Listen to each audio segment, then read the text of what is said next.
Hello students, welcome back to my channel Biogene. This is my lecture 5 regarding the male reproductive system, and I have already made this diagram for the recap purpose. Yesterday we have done about the duct system of the male, which is the accessory duct system. Testes के ऊपर ये highly coiled duct जो दिख रही है, that is what you call epididymis. So this is epididymis. Head, body and tail. यहाँ पे tell पे आकर स्पर्म अपनी मूवमेंट्स को गेन करता है. Then there is a coil duct which is what you call vas deferens और ductus deferens, which is looping over the bladder and joining with the duct from seminal vesicle and forming the ejaculatory duct, which is approximately 2 centimeter long duct, and this is opening into the urethra. Now with this part of the urethra which carries only urine, and here this is surrounded with the gland which is spongy in texture, that is called as prostate gland, and now it forms a penile urethra and the membranous urethra. This small part is membranous, and the part which is present in the penis, it is the penile urethra, also called as spongy urethra, because yesterday I have already mentioned कि इसको surround और envelope करती हुई जो tissue layer है, that is corpora spongiosum, and dorsal side पे there is another cylindrical layer और column which is corpora cavernosa. Since both are erectile tissue layer, because of the blood supply, जब इसमें blood supply rush करती है ज्यादा तो hydraulic pressure generate होता है जिससे पेनिस का साइज इंक्रीज करता है. नाउ कॉर्पोरा स्पॉन्जियोसम जो है वो टिप पर आकर एक्सपांडेड पार्ट बनाती है पेनिस का, which is called as a glans penis, and urethral meatus or the urinary orifice, which is covered by a loose fold of skin which we call foreskin or prepuce. Just removal of this foreskin in certain sets, for example in Sunnis, and there is a removal of the foreskin, that is what you call circumcision. जैसे मोहम्मदन्स के अंदर जो सुन्नी है उनका set, उसके अंदर ये remove कर देते हैं थोड़ा सा part, which is what you call circumcision. Now I am moving to the accessory glands of the male. Male में 3 accessory glands हैं जिनका रेफरेंस हमको थोड़ा सा ले चुके थे, आज हम उसकी डिटेल करेंगे. First is the seminal vesicle, ये उसका मेजर पार्ट है. सेमिनल वेसिकल जो है ये पेयर्ड है. अप्रोक्सीमेटली 70% जो कंट्रीब्यूशन है वो इस ग्लैंड से आ रही है, and this secretion it is alkaline secretions है. सेमिनल वेसिकल्स जो है एल्कलाइन सिक्रीशंस दे रहे हैं, और आपके पास इसकी सिक्रीशंस के अंदर क्या है, basically they contain various substances like fructose है, इनोसिटॉल है, साइट्रेट आयंस हैं, प्रोस्टाग्लैंडिन्स हैं, vitamins हैं like vitamin C, and they do have magnesium ions as well as other ions, clotting proteins etc. So ये जो इसकी सिक्रीशंस है seminal vesicles की secretions, they provide spermatozoa activating substances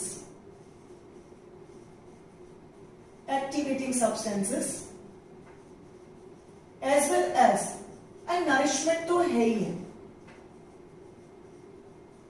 तो ये काम कहां से आ रहा है, that is from seminal vesicle से.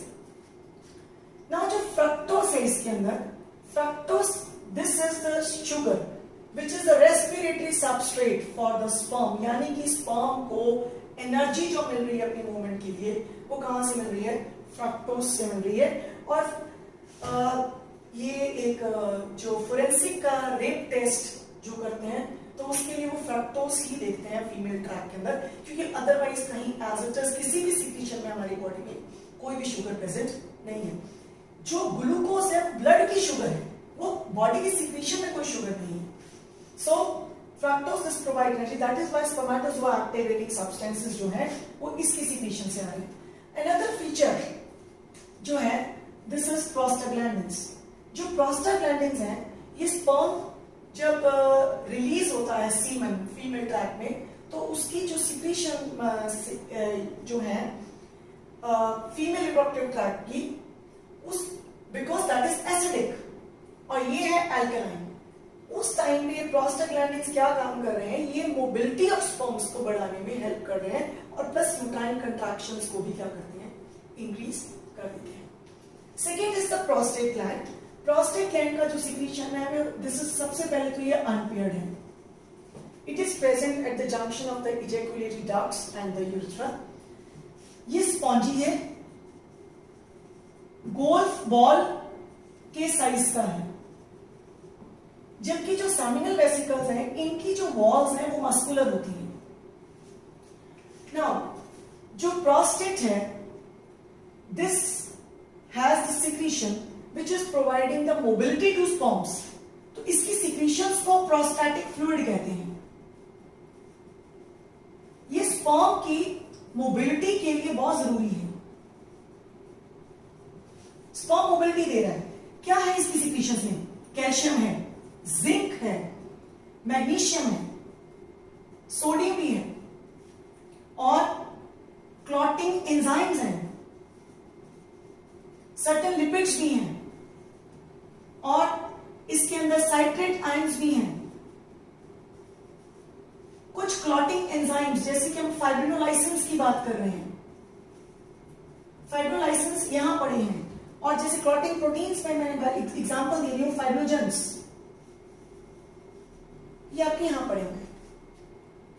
नाउ दिस जो फाइब्रोलाइसिन्स की बात कर रहे हैं, प्रोस्टेट के अंदर एक स्पेशल एंटीजन की हम बात कर रहे हैं जिसको हम कहते हैं prostatic antigen. This is very important protein.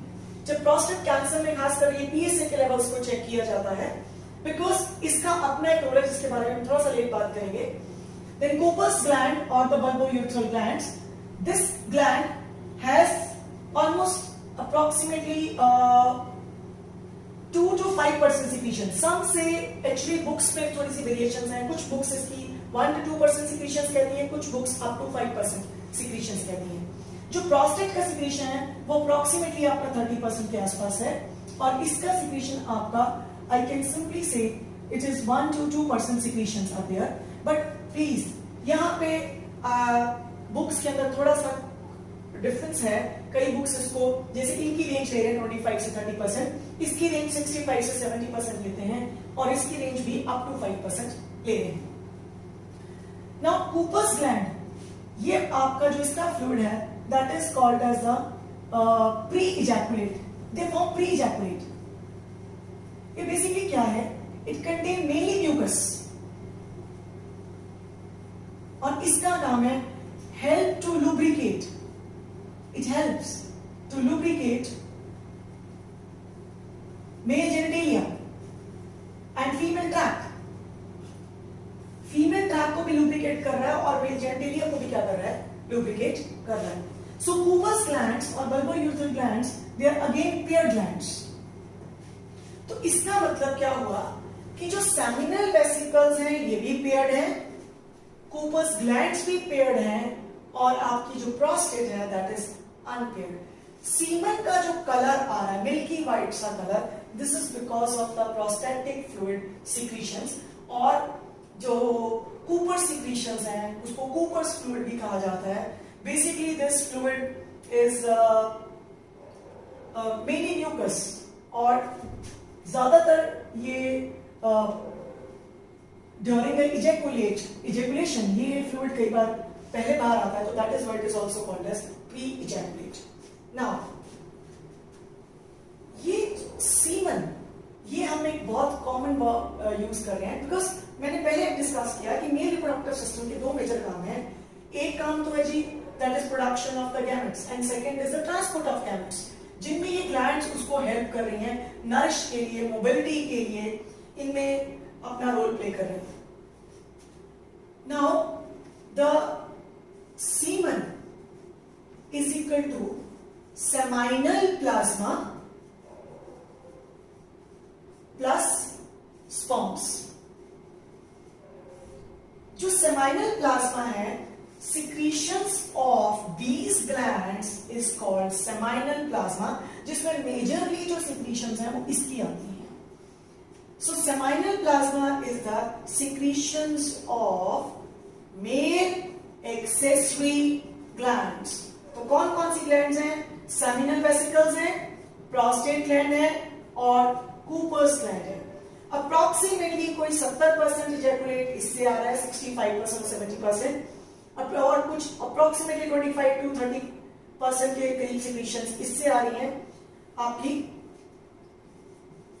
और वैसे तो ये देखने में अभी 100% बन गया, पर हम यहाँ पे भी बात कर रहे थे कि we have a range variations. तो 60 to 75%, 65 to 70%, 25 to 30%, and I can take it 1 to 2% or maybe up to 5%. अगर हम लोअर वैल्यूज पे भी काउंट कर लें तो 65, 25 और अप्रोक्सीमेटली अगर मैं इसको 5% भी लेके चल रही हूँ तो दिस मेक्स 90%. तो what about the sperm? Again sperm जो है दैट कंट्रीब्यूट, यहाँ पे भी बुक्स में डिफरेंस है. सम बुक्स से इट इज अप टू 5%, सम से इट इज 5 to 10%. सो जो कंट्रीब्यूट है that is ranging from 2 to 5% and it can go up to maximum 10%, but I will take up here 5% only. So जो total semen है, total semen approximately 3 to 4 ml है, जिसके अंदर 200 to 300 million sperms होते हैं per ejaculate. तो एक ejaculate जो है वो approximately 3 to 4 ml का है, that contain around 200 to 300 million sperms. Semen इसका जो pH है it range from 7 से 7.5, यानी कि ये alkaline है. And this alkalinity is very much necessary to neutralize the acidity of female reproductive tract, क्योंकि उसके ट्रैक्ट में जो secretions हैं वो acidic हैं. Now यहाँ से क्वेश्चन बनता है कि अगर जो वास्ट डिफरेंस है हमारी, हियर आई से कि ये टेस्टीज और ये वास्ट डिफरेंस और ये लूपिंग हो रही है ब्लैडर के ऊपर, और यहां से सेमिनल वेसिकल की डक्ट, ये बन रही है आपकी इजैकुलेटरी और ये प्रोस्टेट. नाउ अगर यहां से हम वास्ट डिफरेंस को कट कर देते हैं तो फिर क्या होगा? हमें मालूम है कि जो सीमेन है, semen is seminal plasma plus sperms. तो आंसर क्या आएगा? अगर आपका ये कट कर दिया जाता है, ये आगे जाके आपका जो एक और चैप्टर है रिप्रोडक्टिव हेल्थ, उसमें ये मेंशन है, this is what you call vasectomy. इसको कट करके लूपिंग कर देते हैं. This is one of the method of contraception also. यहां से स्पर्म जो है वो यहीं रुक जाएंगे, आगे जाएंगे ही नहीं. तो फिर क्या रिलीज हुआ? There is release of, ये देखिए किसकी सिक्रीशंस की बातें हो रही हैं, ये तीनों ग्लैंड्स की सिक्रीशंस जो है वो आ रही हैं, यानी कि seminal plasma will be released. या तो ये आंसर होगा, या आंसर होगा semen will be devoid of sperms, क्योंकि स्पर्म तो आए नहीं. तो जो हमारे पास एक्टिवेशन आ रही है मेनली वो आ रही है आपकी प्रोस्टेट से. बट अगर आपसे कोई पूछे कि भी मोबिलिटी के लिए क्या चाहिए, नो डाउट पहला चॉइस हम इसको दे रहे हैं कि प्रोस्टेट को, पर देखा जाए अगर रेस्पिरेटरी सबस्ट्रेट ही नहीं होगा, एनर्जी के लिए सोर्स ही नहीं है, तो मोबिलिटी तो तब भी नहीं आने वाली. सो इसलिए ये सारी ग्लैंड्स की सिक्रीशन नरिशमेंट के लिए, मोबिलिटी के लिए, उनकी एक्टिवेशन के लिए जरूरी है एज अ कॉमन आंसर. और अगर हम डिफरेंस वाइज देखें तो हमने एक एक का फंक्शन हमने डिस्कस कर ही लिया है. So now we move to the next part of my lecture, that is the disorders of the male reproductive system. Now male reproductive system के जो disorders हैं, disorders की जब हम बात करें तो first is prostatomegaly. It's of two types. One is called as a benign prostatic hypertrophy,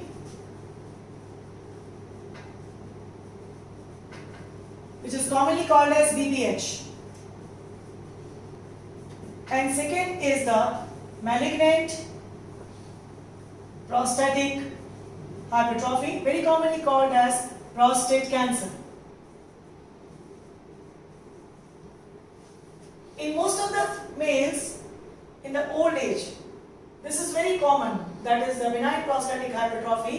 Since this gland swells up, अगर हम इस gland की लोकेशन वापस उस पे देखते हैं तो ये gland कहाँ पे बैठी हुई है? ये ejaculatory duct और जो यूरेथ्रा का जंक्शन है ये वहाँ पे है. अगर ये gland swell हो रही है तो naturally इस passage को, अगर something is surrounding like this and ये swell कर रही है तो उस passage को narrow कर रही है, जिसकी वजह से the patient feels the more frequency, उसको ऐसे बार बार लगता है कि भी मेरे को यूरिन पास करना है, so that is more frequency for the micturition, but there may not be complete voiding of the urine, जिसकी वजह से उसको frequency जो है वो ज्यादा फील होती है, and ये प्रॉब्लम रात को जो है वो ज्यादा बढ़ जाती है.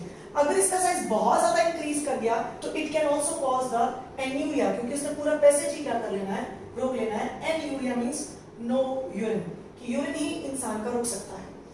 देन मैलिग्नेंट प्रोस्टेटोमेगाली यानी कि प्रोस्टेट कैंसर, ये एक कंडीशन है जो कि लाइफ थ्रेटनिंग कंडीशन है.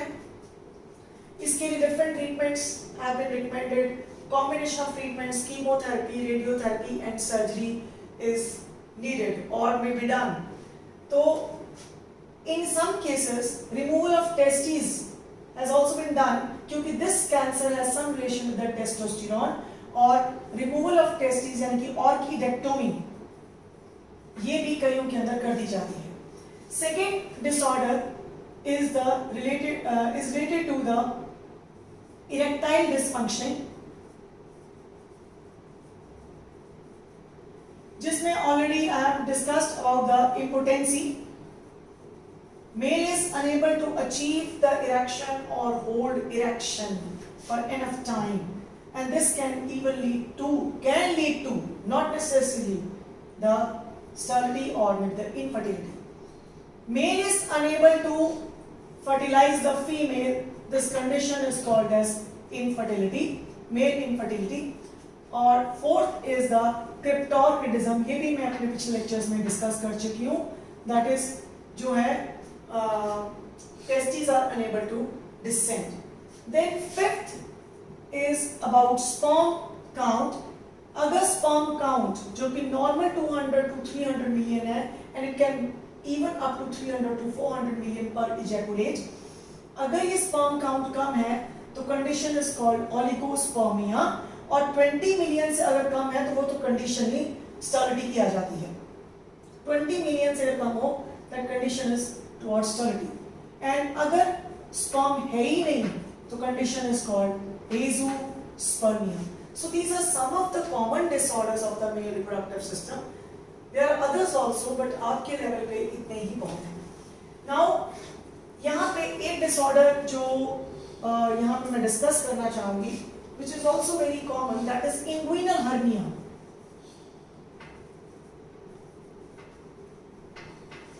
You remember जब हम बात कर रहे थे कि टेस्टिस जो है वो डिसेंड करती हैं into scrotal sacs through inguinal canal, और ये हमारी vas deferens और ये हमारा epididymis, और अगर हम देखें तो हमने यहाँ पे इसको spermatic cord के अंदर सराउंड किया था सारी चीजों. ना यहाँ पे ये पार्ट एक्स्ट्रा एब्डोमिनल है. कई बार क्या होता है इसमें टीयर आ जाता है तो हमारा इंटेस्टाइन का जो लूप है वो बल्ज करके इंगुइनल कैनाल के अंदर आ जाता है. Condition is called inguinal hernia. So this is the bulging of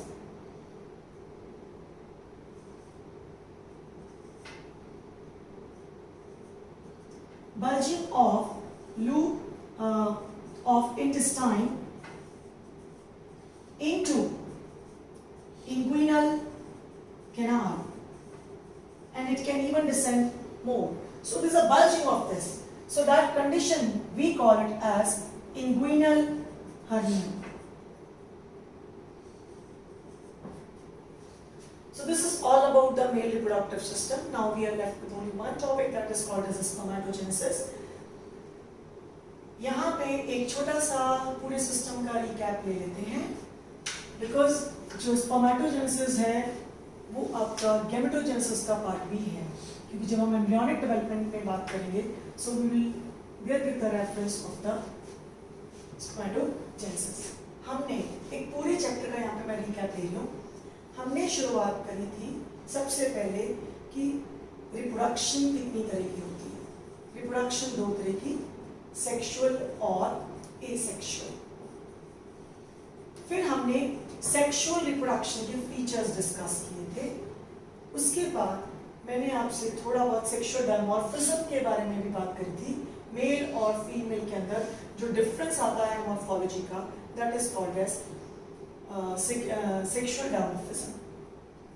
फिर हमने बात करी what are the various events of the reproduction, जिसमें मैंने आपसे डिस्कस किया था गैमेटोजेनेसिस हुआ, insemination, fertilization, gestation and parturition, lactation, etc. Then we have started with the male reproductive system. Male reproductive system में हमने प्राइमरी सेक्स ऑर्गन्स यानी कि टेस्टिस के बारे में बात करी। और जब हम टेस्टिस के बारे में बात कर रहे थे तो मैंने आपको टेस्टिस का जो शेप, ओवल, उनका डायमेंशंस के बारे में डिस्कस किया था। That is 4 to 5, 2 to 3, 2 to 2.2, say 2.5. Then we have discussed about the layers of testes from outside to inside, vaginalis, albuginea and vasculosa. और internal histology में हमने जब बात करी थी, हमने बात करी थी testicular lobules के बारे में, उसके बारे में हमने बात करी seminiferstibules के बारे में।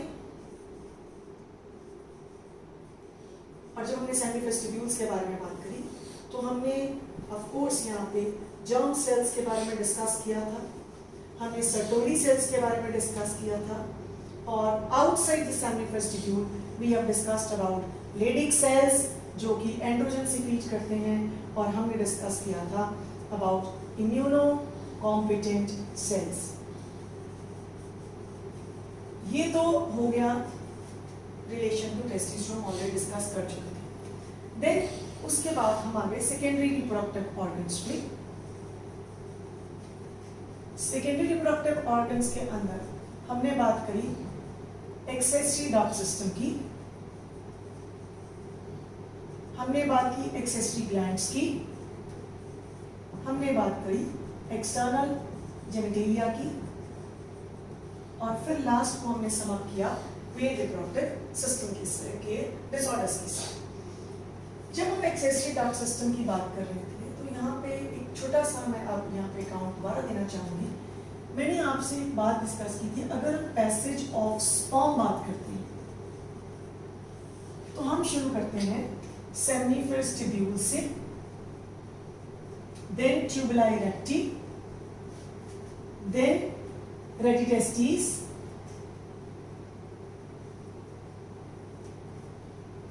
then it leads to the vasa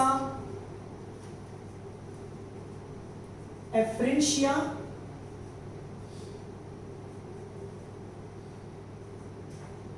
फिर epididymis,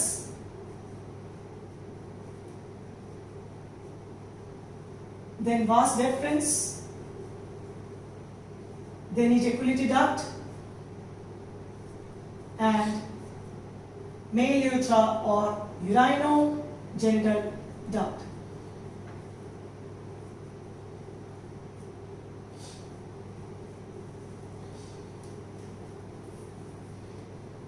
And then out. इसमें से जो हमारा ये पार्ट है, दिस पार्ट डक्ट की बात करते हैं। सबसे पहले तो अगर हम ये करें कि यहां से लेकर यहां तक ये सारा, this is all accessory duct system of male, accessory genital duct system of the male, जिसमें से आपका ये जो ये पार्ट है खासकर, this part is intra testicular and this part is extra testicular.